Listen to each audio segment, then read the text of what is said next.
રાજકોટના રેલનગર વિસ્તારમાં ઋષિવંશી સેવા સંઘ દ્વારા સર્વજ્ઞાતિ દીકરીઓના સમૂહ લગ્નનું આયોજન કરવામાં આવ્યું હતું। સમૂહ લગ્ન પહેલાં જ જે આયોજકો છે તે ફરાર થઈ ચૂક્યા છે અને જે દાતા છે દાતાઓ દ્વારા જે કરિયાવરની વ્યવસ્થા કરવામાં આવી છે, ચૂલો છે, મિક્સચર છે, મીંઢોળ છે, તેવી અલગ અલગ કુકર છે તેવી વ્યવસ્થા કરવામાં આવી છે। આપણે દાતાઓ સાથે વાત કરીશું।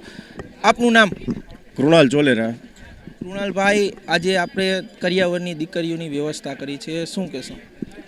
બસ આવી રીતે જાણ થઈ મને સવારે મીડિયા મારફતે, એટલે આપણને ખબર પડી કે અમને ખબર પડી કે આવી રીતના અહીંયા લેભાગુ બધા ભાગી ગયા છે, બરાબર। તો મને એવી જાણ થઈ કે ભાઈ અહીંયા તાત્કાલિક આ લોકોને આપણે કરિયાવર પહોંચાડવો જોઈએ, જેથી કરી એમનું ઘર બંધાય તો એ ઘરે જઈને હેરાન ન થાય। એટલે શરૂઆતની જીવન જરૂરિયાતની જેટલી વસ્તુ જોતી હતી કિચનમાં, એટલી 4 વસ્તુ મેક્સિમમ ભેગી કરી શક્યો છે 1 કલાકની અંદર, બરાબર ને 1 કલાકની અંદર આપણે પહોંચાડી દીધી છે।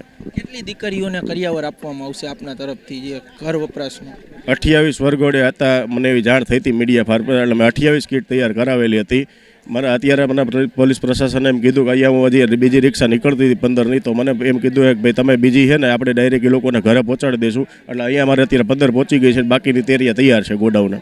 આ જે ફરાર આયોજકો છે તેના પર કઈ રીતની કાર્યવાહી થવી જોઈએ, શું કહેશો? જે આ દીકરીઓના ઘર બંધાવવા જઈ રહ્યા હતા તેની સાથે જ આવી ચીટિંગ કરી, તેને શું કહેશો? એની સામે ફૂલ કડકમાં કડક કાર્યવાહી થઈ જોઈએ, જેથી કરીને આવું બીજી વાર કોઈ પણ કૃત્ય કોઈ કરે નહીં। સુનિલભાઈ રાવલ। આજે તમે અહીંયા જમાડવા આવ્યા છો, શું વાત છે, શું આખી ઘટના છે? એ અમે લોકો બોલબાલા ચેરિટેબલ ટ્રસ્ટ, જે અમારું મંદિર છે ત્યાં આગળ નાનકડી એવી ઓફિસ છે, ત્યાં આગળ અમે 10-12 જણા બેઠા હતા।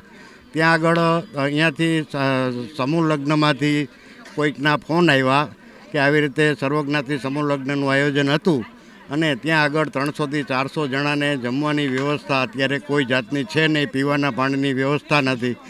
એટલે અમે લોકો તાત્કાલિક 300-400 જણાની રસોઈ લઈ અને ડીશ અને છાશના ગ્લાસ સહિત અમે લોકો 2 બોલબાલા ચેરિટેબલ ટ્રસ્ટના વાહનો લઈ અને અહીંયા આગળ 300-400 માણસની જમવાની વ્યવસ્થા તાત્કાલિક ધોરણે શરૂ કરેલ છે।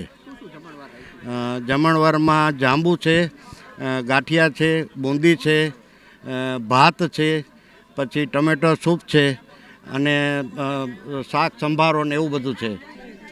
રાજકોટની બોલબાલા ચેરિટેબલ ટ્રસ્ટ છે તેના દ્વારા પણ જમવાની વ્યવસ્થા કરવામાં આવી છે। રાજકોટની અલગ અલગ સંસ્થાઓ છે તેના દ્વારા અલગ અલગ જમવાની અને બધી વ્યવસ્થા કરવામાં આવી છે। અને જે કન્યા અને વર પક્ષ છે આ સમૂહ લગ્નમાં પોલીસ પણ વહારે આવી છે।